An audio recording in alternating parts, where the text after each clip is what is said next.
Surprise, একে বলে boss is back with full power. বাবা তুই খেলতে আসছিস না, একটু খেল, আমরাও দেখি। আল্লাহ চাইলে আসলে সবই সম্ভব, কারণ আল্লাহ চাইছে ওই মানুষগুলো করতে বাধ্য হয়েছে। এই মুহূর্তে আমেরিকার পরে সারা পৃথিবীতে 3টা পাগলারে চিনে, তবে পাগলা নাম্বার 1 হচ্ছে কেঁচো খুঁড়তে গিয়ে বেরিয়ে এলো ভয়ঙ্কর কাল নাগিনী। মাঝখানে বেশ কিছুদিন তাকে নীরব থাকতে দেখা গেছে, আবার নতুন করে বাঘের হুঙ্কার দিয়ে উঠলেন। হঠাৎ করে এই হুঙ্কার আবারও ঝাড়লেন কেন, তিনি কি বললেন, তিনি কি বলতে চাইলেন আদতে, একটু ছোট্ট করে চলুন বুঝে নেওয়া যাক। এই ভিডিওতে থাকবেন। ঠিক আছে, তুমি ওদিকে একটু ছিলা বাস দিতে থাকো, আমি তোমারে ঢুকাইয়া দেবো। এবার আসবে কাউন্টার অ্যাটাক। হ্যাঁ, আর এই কাউন্টার অ্যাটাকটা কেমন জানেন?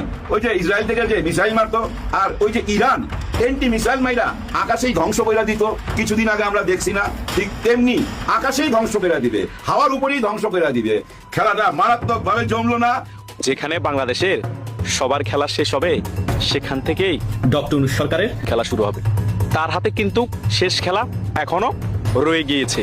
সবার আগে অসাধারণ জরুরি সিদ্ধান্ত, ঘটনা ফাঁস হয়ে যাচ্ছে। শেখ হাসিনা অসুস্থ, একটা মাইল্ড স্ট্রোক করছেন, আর সেটার পরে তার জিহ্বার এক পাশ বেঁকে গেছে, অবশ তিনি কথা বলতে পারতেছেন না। এখন প্রশ্ন হচ্ছে, এত বড় ঘটনার পরে সম্ভবত তিনি স্ট্রোক করছেন, করাই স্বাভাবিক, বয়সটাও কিন্তু ওই লেভেলের। দর্শক, বর্তমান সময়ের আলোচিত কন্টেন্ট ক্রিয়েটর এবং তাকে অ্যাক্টিভিস্টও বলা যেতে পারে বনিয়ামিন, তিনি বলেছেন সাবেক প্রধানমন্ত্রী শেখ হাসিনা প্রায় 1.5 মাস হলো অসুস্থতায় ভুগছেন এবং তাকে প্যারালাইজডও বলা হয়েছে, অর্থাৎ তার এক সাইড অবশ হয়ে রয়েছে, তিনি কথা বলতে পারছেন না। দর্শক, এখন প্রশ্ন হচ্ছে, আপনি কি এই কথাটি বিশ্বাস করছেন? যেহেতু সাবেক প্রধানমন্ত্রী ক্ষমতাচ্যুত হওয়ার পর থেকে এ পর্যন্ত ফেস রিভিল করেনি বা তিনি কখনোই ভিডিওর সামনে বা ভিডিওতে কোনো কথা বলেনি, সুতরাং অনেকেই কিন্তু মনে করছেন যে আসলে তার যে অডিও ভয়েসগুলো ভাইরাল হচ্ছে বা তিনি যে নেতাকর্মীদের সাথে অডিওতে কথা বলছেন, সেগুলো আসলে এআই প্রযুক্তির মাধ্যমে করানো হচ্ছে বা করা হচ্ছে, যে সাবেক প্রধানমন্ত্রী শেখ হাসিনা আছেন বা জনগণের পাশে আছেন, আওয়ামী লীগের নেতাকর্মীদের পাশে আছেন, এমনটা বোঝানোর জন্যই আসলে সেই ভয়েসগুলো ভাইরাল করা হচ্ছে। দর্শক, এমনটাও কিন্তু মনে করা হচ্ছে। এখন আপনি কি মনে করছেন? এই বনিয়ামিনের সাথে আপনি কি একমত পোষণ করছেন কিনা যে সাবেক প্রধানমন্ত্রী আসলে অসুস্থতায় ভুগছেন? সেটি অবশ্যই কমেন্ট বক্সে জানিয়ে দিবেন। এরই সাথে সাথে আমি ভিডিও শুরুতেই আপনাদের আরো যে ভিডিওগুলোর অংশ বিশেষ দেখিয়ে শুরু করেছিলাম, সেই ভিডিওগুলোর বিস্তারিত আলোচনা দেখাবো। তবে তার আগে বলি, যারা এখনো চ্যানেলটি সাবস্ক্রাইব করেননি, সকলে চ্যানেলটি সাবস্ক্রাইব করে পাশে থাকা বেল আইকনটি বাজিয়ে দিবেন। আর যারা ইতিমধ্যেই সাবস্ক্রাইব করে গেছেন তাদের সকলকে অসংখ্য ধন্যবাদ। তো চলুন একটি লাইক দিয়ে আমরা ধারাবাহিকভাবে সবগুলো ভিডিওর বিস্তারিত আলোচনা দেখে আসি। এবার আসবে কাউন্টার অ্যাটাক। হ্যাঁ, জামাত ইসলাম থেকে আসবে এবার কাউন্টার অ্যাটাক। আর এই কাউন্টার অ্যাটাকটা কেমন জানেন? ওই যে ইসরায়েল থেকে যে মিসাইল মারতো, আর ওই যে ইরান এন্টি মিসাইল মাইরা আকাশেই ধ্বংস করে দিত কিছুদিন আগে আমরা দেখছি না, ঠিক তেমনি আকাশেই ধ্বংস করে দিবে, হাওয়ার উপরেই ধ্বংস করে দিবে। যেমন সাদিক কাইয়ুমকে নিয়ে আসতেছে। হ্যাঁ ভাই, কেউ আবার বয়সের কথা তুলেন না, কারণ বাংলাদেশ থেকে তুলে দিতে হবে যুবকদের হাতে। এই কথাটা ডক্টর ইউনূস স্যার বলেন এবং ডাক্তার শফিকুর রহমান স্যার বারবার বলেন, যুবকদের হাতে ছেড়ে দিতে হবে। ঠিক তেমনি সাদেক কাইয়ুমকে নিয়ে আসতেছে কাউন্টার মিসাইল হিসাবে। কোথায় দিবে জানেন? ঢাকার 8 আসনে। আর ওই আসনটা কার? ওইখানে কার রাজত্ব? মির্জা আব্বাস সাহেবের। হ্যাঁ ভাই, মির্জা আব্বাস সাহেবের। মির্জা আব্বাস সাহেবের কাউন্টার হিসাবে আমাদের সাদিক কাইয়ুম দাঁড়ায় যাচ্ছে। খেলাটা মারাত্মক ভাবে জমলো না? অনেকেই বলবেন, ভাই এটা কোনো কথা হইলো? এত বড় সিনিয়র নেতার সাথে কি পারবে? হ্যাঁ ভাই, পারবে, পারবে। কারণ কি জানেন? ইয়াংদের হাতেই তো দেশটাকে ছাইড়া দিতে হবে। বর্তমানে ভাই 17-18 বছর থেকে আরম্ভ কইরা 30 থেকে 40 বছর পর্যন্ত এই বয়সটা যদি হিসাব করেন, দেশের অর্ধেক জনগণই হচ্ছে এই বয়সের। এদেরকে আপনারা ইয়াং ধরতেই পারেন ভাই, ইয়াং বলতেই পারেন। নির্বাচনের সময় সবচেয়ে বেশি নিরাপত্তা কাদের কাছে? এই অঙ্কটা তো করতেই পারে মানুষ, তাই না? এটা সহজ একটা অঙ্ক। আর ওই নিরাপত্তাটা সবচেয়ে বেশি দিতে পারবে জামাতে ইসলাম। এইটা বোঝার ক্ষমতা এখন হয়ে গেছে। আপনারা সাদা কাগজে নোট করে রাখেন, আওয়ামী লীগের ওই 80 ভাগ মানুষ, 80 ভাগ বাদ দেন, 50 ভাগ ধরেন, 50 ভাগ মানুষ বুঝতে শিখে গেছে আমাদের নিরাপত্তা সবচেয়ে বেশি জামাতে ইসলামের কাছে। কারণ তারা আমাদের জমি দখল করে নাই, তারা আমাদেরকে পুলিশের হাতে তুলে দেয় নাই, এবং তারা আমাদের অতীত নিয়ে কোনো ঘাটাঘাটিও করে নাই। দেখেন জামাতে ইসলামের কথা কি? জামাতে ইসলামের কথা হচ্ছে যে ভাই সবকিছু জনগণের, আমি এটা চাই, এটা আমাকে দিতে হবে, এরকম দাবি কিন্তু ওনাদের মধ্যে নাই। ওনাদের সব দাবি শেষেই বলে আমরা জনগণের কাছে তুলে দিতে চাই, জনগণ যেটা রায় দিব সেটা মাইনা নেব। কিন্তু জনগণের কথা বুঝতে হইলে একটা গণভোট দিতে হবে, একটা হ্যাঁ না ভোট দিতে হবে, পিআর সিস্টেম দিতে হবে। এই দুইটা জিনিসের উপরে ওনারা কিন্তু এখনো ওনারা বুঝছেন একেবারে ভাই বট গাছের মতো দাঁড়া রয়েছে, হিলাইতে পারবেন না, ওই একই জায়গায় আছে। তার মানে কি জানেন? জুলাই সনদপত্রের বাস্তবায়ন এবং নির্বাচন পদ্ধতি, এই দুইটা জিনিসের নির্বাচনের সংস্কার তো হইতেই হবে, না হইলে ওনারা আসবে না। আর ওনারা না আসলে বিএনপি কাকে নিয়ে নির্বাচন করবে বলেন তো? কে আছে? ওনারা নিজেরা না, ওইটা হইতে পারে না, ওইটা ওনারা নিজেরাও বুঝে।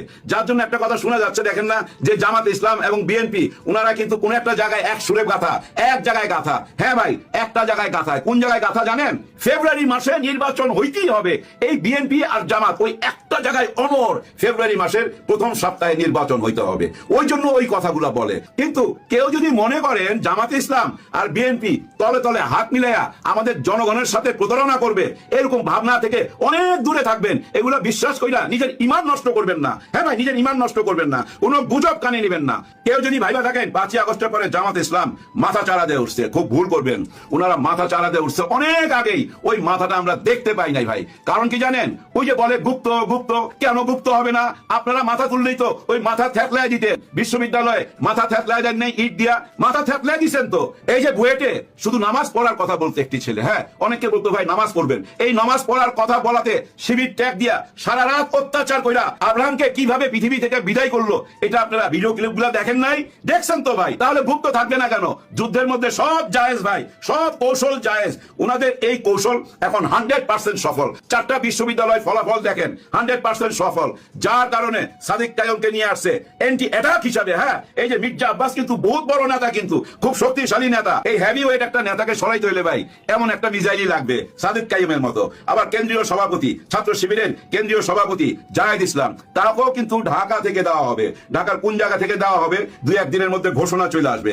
এইটাও কিন্তু ছাত্র শিবিরের হেভি ওয়েট একজন ক্যান্ডিডেট, এটা মাথায় রাখবেন। এরকম আরো চমক আসতে থাকবে। দেখেন, ওনারা আরো 6 মাস আগেই কিন্তু ওনাদের 300 আসনে ওনাদের দলের লোকজন কাজ করতেছে, কোনো কিছু ফাইনাল করে নাই। কেন ফাইনাল করে নাই? বুদ্ধির খেলা, যে আগে বড় দল করুক, মানে বিএনপি করুক, তারপর আমরা কাউন্টার গুলা দিব। এই যে এখন কাউন্টার গুলা দিতেছে। বাংলাদেশের কয়েকটি মিডিয়া একযোগে সংবাদ প্রচার করলো যে মুক্তিযোদ্ধার গলায় জুতার মালা। কি একটা ভয়ঙ্কর কথা! মুক্তিযোদ্ধার গলায় জুতার মালা! শেখ হাসিনা ক্ষমতায় নেই, এজন্যই মুক্তিযোদ্ধাদেরকে এত অপমান। মুক্তিযোদ্ধার গলায় জুতার মালা, এটাই 5ই নভেম্বরের খবর। কিন্তু কেঁচো খুঁড়তে গিয়ে বেরিয়ে এলো ভয়ঙ্কর কাল নাগিনী। দ্য ডিসেন্ট একটা অনুসন্ধান রিপোর্ট করেছে, সেখানে লিখেছে যে বাংলাদেশের মূলধারার বেশ কয়েকটি গণমাধ্যম একজন মুক্তিযোদ্ধার গলায় জুতার মালা পরিয়েছে। 5ই নভেম্বর বিকাল থেকে সন্ধ্যার মধ্যে মিডিয়া আউটলেটগুলোর সংবাদ শিরোনামে জনৈক মুক্তিযোদ্ধাকে জুতার মালা পরানোর এই ঘটনাটি ঘটে। 5ই নভেম্বর ফেসবুকে ছড়িয়ে পড়া 26 সেকেন্ডের একটি ভিডিও দেখা যায় যে সাদা পাঞ্জাবি পরা এক বৃদ্ধের 2 হাত পেছন দিক দিয়ে গাছের সঙ্গে বাঁধা এবং কয়েকজন ব্যক্তি তাকে ঘিরে আছেন। একজন একটি জুতার মালা পরিয়ে দেন বৃদ্ধের গলায়। এ সময় বৃদ্ধকে নিশ্চুপ দেখা যায়। ঘটনাটি ময়মনসিংহের গফরগাঁয়ের। বৃদ্ধের নাম আব্দুল করিম, বয়স 76 বছর। স্থানীয়রা অভিযোগ করেন যে আব্দুল করিম প্রতিবেশী এক মাদ্রাসার শিক্ষার্থী কিশোরীকে ঘরে একা পেয়ে ধর্ষণের চেষ্টা করলে ওই মেয়ের চিৎকারে স্থানীয়রা জড়ো হন। এরপর বৃদ্ধকে একজন যৌন নিপীড়ক হিসাবে গাছে বেঁধে গলায় জুতার মালা পরিয়ে মারধর এবং পরে পুলিশে সোপর্দ করেন। মাদ্রাসা ছাত্রীর বাবার দায়ের করা মামলায় গ্রেপ্তার দেখিয়ে ময়মনসিংহ জেলা আদালতের মাধ্যমে কারাগারে পাঠানো হয়েছে এই বৃদ্ধকে। অর্থাৎ জুতার মালা পরানোর কারণ হচ্ছে তার বিরুদ্ধে ওঠা যৌন নিপীড়ন বা অপরাধী হওয়ার অভিযোগ। ঘটনাচক্রে তিনি একজন মুক্তিযোদ্ধা এবং স্থানীয় মানুষ তাকে মুক্তিযুদ্ধ করতে যাওয়ার কারণে জুতার মালা পরায়নি, খেয়াল করবেন। কিন্তু বেশ কয়েকটি মূল ধারার গণমাধ্যম ঘটনাটির খবর দিতে গিয়ে শিরোনাম করেছে যে মুক্তিযোদ্ধাকে গাছে বেঁধে জুতার মালা পরিয়ে পুলিশে সোপর্দ। আহ, কি অপমান মুক্তিযোদ্ধাদের! কিন্তু ঘটনা তো ভিন্ন। শিরোনামগুলো পড়লে পাঠকের কাছে মনে হবে যে মুক্তিযোদ্ধা হওয়ার অপরাধে ওই বৃদ্ধের গলায় জুতার মালা পরানো হয়েছে, কিন্তু বাস্তবে তিনি অনেক বছর ধরে মুক্তিযোদ্ধা হিসাবে এলাকায় বসবাস করলেও আগে কখনোই তার গলায় জুতার মালা পরানো হয়নি। বরং সম্প্রতি যে জুতার মালাটা পরানো হয়েছে তার উপলক্ষ হচ্ছে তার বিরুদ্ধে ধর্ষণের অভিযোগ ওঠা, মুক্তিযুদ্ধে যাওয়া নয়। স্থানীয়রা যেহেতু মুক্তিযোদ্ধা হওয়ার কারণে জুতার মালা পরায়নি, পরিয়েছে ধর্ষণের মতো অপরাধের অভিযোগের কারণে, কিন্তু মিডিয়ার একাংশ খবরটিকে ফ্রেমিং করে এমন ভাবে করেছে যাতে মনে হবে মুক্তিযোদ্ধা হওয়ার কারণেই এই জুতার মালাটি পরানো হয়েছে। ফলে বিষয়টিকে একটু ভিন্নভাবে বলা যায় যে প্রকৃতপক্ষে এই মিডিয়াই মুক্তিযোদ্ধা হিসাবে ওই বৃদ্ধের গলায় জুতার মালাটা পরিয়েছে। তো দেখেন আপনারা, আজকাল পত্রিকাগুলো আমরা বিশ্বাস করবো কিভাবে? অনেক পত্রিকা এখন ভুয়া নিউজ ছড়াচ্ছে। বাংলায় একটা কথা আছে, যদিও কথাটা স্ল্যাং, আমরা ক্ষমা করে দিয়েন। সেটা হলো দাদাই কইছে ভাই আনন্দের আর সীমা নাই। এই প্রবাদটা হইলো যে এমন একটা লোক এমন কথা বলছে যে তার কথা বিশ্বাস করতেই হবে। সে কি মানে কোনো তথ্য প্রমাণ দিয়ে কোনো কথা বলছে বা কোনো প্রমাণাদি দিয়ে কোনো কথা বলছে? না, দাদাই কইছে। দাদা যেহেতু আমার ভাই কইছে, তার মানে আমি আনন্দেই আছি। প্রথম আলো আজকে একটা নিউজ করছে, আপনারা সবাই হয়তো এতক্ষণে দেখে ফেলছেন, যে এনসিপি বিএনপির সাথে জোটে যাচ্ছে এবং 20টি সিট চাইছে এবং 3টা মন্ত্রিত্ব চাইছে। খবরটা কি সত্য? এই খবরটা যদি আপনারা কেউ পড়ে থাকেন তাহলে দেখবেন এর মধ্যে কোনো সত্যতা নাই। নির্ভরযোগ্য সূত্রে প্রকাশ।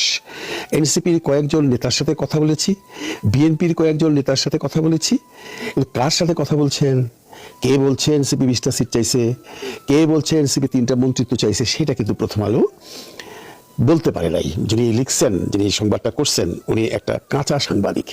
কারণ আমরা সংবাদ মাধ্যমে যে খবরগুলো দেখি, যে খবরগুলো প্রমাণাদি দিয়ে বলা হয়, সেগুলোকে নিশ্চিত খবরগুলো আমরা ধরি, কিন্তু তথ্য সূত্রে জানা গেছে, তারপরে বিশ্বস্ত সূত্রে জানা গেছে, তারপরে এই সমস্ত কথা বইলা মানুষকে বিভ্রান্ত করে কোনো লাভ নেই। বেসিক্যালি প্রথম হলো থার্ড ক্লাস একটা নিউজ করছে, যেটা করে আজকে পুরো ঢাকা শহরে সমস্ত ইউটিউবারদের এবং যত টক শো আছে সবগুলোকে কাঁপাইয়া দিছে। আজকে আপনারা দেখবেন সমস্ত ইউটিউবাররা যারা রাজনীতি নিয়ে কথা বলছে, যারাই আছে বাংলাদেশে, সেই মুস্তফা ফিরোজ বলেন, মাসুদ কামাল বলেন, জাহিদ হাসান বলেন, ডক্টর জাহিদুর রহমান বলেন, তারপরে ওই যে আরেকজন আছে শিবুল সরকার আছে, এদের এক আলোচনার বিষয়বস্তু একটাই, এই প্রথম আলোর নির্ভরযোগ্য সূত্র। কিন্তু একমাত্র মাসুদ কামাল বলছে যে সে এই খবরটি বিশ্বাস করে না। এই খবরটি নিয়ে যখন নাসিরউদ্দিন পাটোয়ারির কাছে জিজ্ঞাসা করা হইল, নাসিরউদ্দিন পাটোয়ারি একটা ভালো কথা বলছে যে প্রথম আলোর যে সম্পাদক মতিউর রহমানের এখন সাংবাদিকতা ছেড়ে দেওয়া উচিত, এবং উনি যদি চায় ওনারা একটা নমিনেশন দিয়ে উনি এসে নমিনেশন নিয়ে কাজ করুক। কারণ ওনারা সবসময় দেশের ক্রান্তিকালের সময় কেমনে আগুনে ঘি ঢাইলা দিয়া দেশকে অস্থিতিশীল করা যায়, এটা নিয়েই তারা থাকে। তার মানে নাসিরউদ্দিন পাটোয়ারি টোটাল ব্যাপারটাকে অস্বীকার করছে। বিএনপির এমন কোন নেতা এই কথাগুলো কনফার্মেশন দেওয়া বলে নাই যে হ্যাঁ এনসিপির সাথে আমাদের ভাগাভাগি হচ্ছে। এই যে আলোচনা আজকে অনেকদিন যাবত চলতেছে যে এনসিপি বিএনপির সাথে সমঝোতা করছে, এনসিপি জামায়াতের সাথে সমঝোতা করছে, এগুলো বলার সুযোগ পাইছে কেন জানেন? এনসিপি নতুন দল পেলে। আর এই যে প্রথম আলো, এ আছে আগুনে ঘি ঢেলা দেওয়ার জন্য। মানে এদের কথা যদি আপনি শুনেন তাহলে আপনি ধৈর্য দিতে পারবেন আবার একটা আমি তুমি দামি নির্বাচন হচ্ছে। আসলেও কি তাই? না, আসলে তাই নয়। এমন কোনো সূত্র এই কথা বলে নাই, এমন কোনো কনফার্মেশন কোনো সূত্রই দেয় নাই যে এনসিপি অলরেডি বিএনপির কাছে ধর্ণা দিছে এবং বিএনপিও বলছে যে হ্যাঁ ঠিক আছে আমরা ভাবতেছি। এই ধরনের কোনো নির্ভরযোগ্য সূত্রের কোনো খবর আমরা পাই নাই। মানুষ এগুলো কেন বিশ্বাস করতেছে?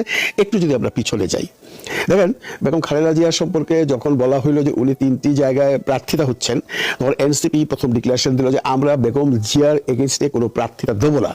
এগুলো তাদের রেসপেক্ট। তারা একটা জিনিস জানে, বেগম জিয়া বাংলাদেশে অত্যন্ত গ্রহণশীল এবং অত্যন্ত পপুলার একজন নেত্রী। ওনার কাছে যদি আমি ইলেকশন করি তাহলে পাশ করে আসা সম্ভব হবে না। তার চেয়ে বেশি ভাবছে যে এত বড় একজন নেত্রী ইলেকশনে করছেন, এই বয়সে এসে আমরা তাকে রেসপেক্ট দেখাই। এই রেসপেক্টটাই কিন্তু কাল হয়ে গেছে এনসিপির। অনেকেই বলতেছেন যে এই রেসপেক্ট দেখানোর জন্যই এই সমস্ত কথা এখন বিশ্বাসযোগ্য মনে হচ্ছে। কিন্তু আমি যদি আপনাকে রেসপেক্ট করি আর আপনি সেই রেসপেক্টের সুযোগ দিয়ে আপনি কোনো চান্স নেন, তাহলে কিছু বলার নাই। যদি এখানে বিএনপি কোনো কথা বলছে না, বিএনপি কিন্তু একবারও বলে নাই হ্যাঁ আমরা কনফার্ম আমরা দিচ্ছি বা আমাদের কাছে প্রপোজাল আসছে বা আমাকে বলা হয়েছে, এই ধরনের কথা বিএনপিও বলে নাই, এনসিপিও বলে নাই। তাহলে এই যে এই যেটা ফালতু পত্রিকা প্রথম আলো, যারা অনেকে পুন্দর আলো কয়, এই প্রথম আলো একটা নিউজ করে দিয়েছে। এখন প্রথম আলো নিউজ শুনলে বা নিউজ পড়লে কিন্তু বাংলাদেশের ম্যাক্সিমাম মানুষ কিছুটা হলেও বিশ্বাস করে। বিশ্বাস করবার আরো কিছু কারণ এখানে কিন্তু অন্তর্নিহিত আছে। যেমন কিছু কিছু সিটে এখনো বিএনপি তাদের প্রার্থিতা দেয় নাই। এটা যেমন কথা উঠছে যে এইগুলো রাইখা দিচ্ছে তাদের সমমনা দলের জন্য, যে মিনস মাহমুদ রহমান মান্না, জুনায়েদ সাকিব, ভিপি নূর, রাশেদ, এদের জন্য, পাশাপাশি এনসিপির জন্য সিট রেখে দিছে। তারা কিন্তু আপনারা যদি একটু খেয়াল করে দেখেন, তারা কিন্তু এই যে এনসিপির যে বড় বড় মানে প্রথম সারির যে নেতাগুলো আছেন, একমাত্র নাহিদ ইসলাম ব্যতীত কারো এলাকায় বিএনপি তাদের প্রার্থিতা এখন পর্যন্ত খালি রাখে নাই। আমি যদি নাম ধরে বলি তাহলে দেখেন, প্রথমে যদি বলি হাসনাত আব্দুল্লাহ যেখান থেকে দাঁড়াবে সেখানে মঞ্জুরুল আহসান নামে একজনকে অলরেডি বিএনপি নমিনেশন দিয়ে দিছে। তারপর সার্জিজ আলম পঞ্চগড় থেকে দাঁড়াবে, সেখানে অলরেডি বিএনপি তাদের প্রার্থিতা দিয়ে দিয়েছে। ব্যারিস্টার জমির উদ্দিনের ছেলে, ব্যারিস্টার কি নাম, নৌসাদ। তারপরে দেখেন নাসিরউদ্দিন পাটোয়ারি যেখান থেকে দাঁড়াবে সেখানেও বিএনপি মমিনুল হক সাহেবকে নমিনেশন দিয়ে দিছে। তারপরে দেখেন হান্নান মাসুদ যে ভোলার থেকে দাঁড়াবে সেখানেও মাহমুদুর রহমান শামীম সাহেবকে তারা নমিনেশন দিয়ে দিছে। একমাত্র নাহিদ যেখান থেকে দাঁড়াবে সেখানে নমিনেশনটা এখনো দেওয়া হয় না। এবং ঢাকার যে 9, 10 এবং 18 যেগুলো নিয়ে এখনো ফাঁকা রাখছে, সেখানে নাকি এখন এনসিপি ঢুকবে, এই ধরনের কথাও লোকমুখে শোনা যাচ্ছে। আমরা কি তাহলে ধৈর্য নিব যে আবার সেই আমি দাবি নির্বাচন হচ্ছে?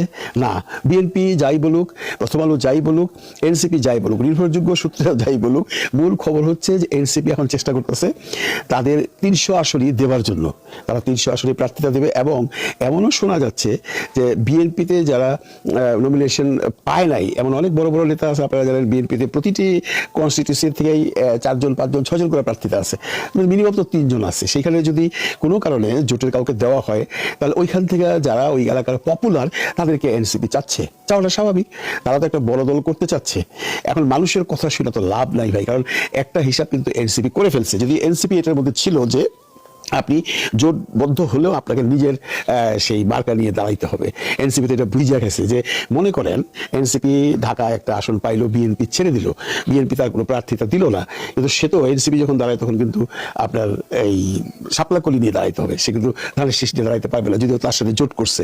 শাপলাকলি নিয়ে তার নিজে ফাইট করে তাকে পাশ করে আসতে হবে। এনসিপি এখন সেটাই ভাবতেছে, যদি আমি আমার প্রতীক নিয়েই ফাইট করতে হয় তাহলে তাই করবো, তাহলে আমি আমার প্রতীক নিয়ে যদি ফাইট করতে তাহলে বিএনপির সাথে জোট বেঁধে লাভ নাকি?